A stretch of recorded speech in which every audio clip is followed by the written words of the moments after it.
வீட்டில் கருவேப்பிலை சட்னி செஞ்சே ரொம்ப நாள் ஆச்சுப்பா. இன்னைக்கு ரொம்ப சாப்பிடணும்னு டெம்ட் ஆயிடுச்சா, சரி ஓகே இன்னைக்கு வந்து இட்லி ஊற்றிட்டு கருவேப்பிலை சட்னி ரெடி பண்ணிக்கலாம் சொல்லி தான் ரெடி பண்ணிட்டு இருந்தேன். நான் எப்படி செய்வேன்னு வந்து பார்த்தீங்கன்னா, கொஞ்சமாக எண்ணெய் ஊற்றிட்டு 1 டீஸ்பூன் கடலைப்பருப்பு உளுத்தம்பருப்பு போட்டு நல்லா செவக்க வறுத்துக்கணும். அது கூட ஒரு சின்னோண்டு துண்டு இஞ்சி, 4 பல்லு பூண்டு, 2 வரமிளகாய், 2 பச்சை மிளகாய் போட்டு வதக்கிட்டு அது கூட ஒரு பெரிய வெங்காயத்தை போட்டு நல்லா வதக்கணும்.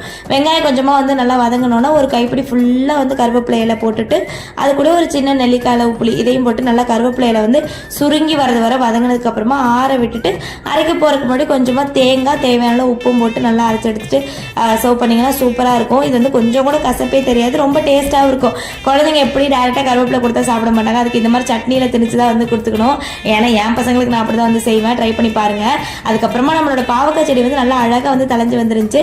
ஒரு சின்ன பாவக்காய் தான் ஃபர்ஸ்ட் வந்துச்சு, சரி குட்டியா இருக்கே வளரட்டுன்னு சொல்லி விட்டுட்டேன்னா அப்படியே செடியிலேயே பழுத்துருச்சு. அப்புறம் செகண்ட் டைம் இன்னொரு பாவக்காய் நல்லா நீளமாக வளர்ந்துச்சு.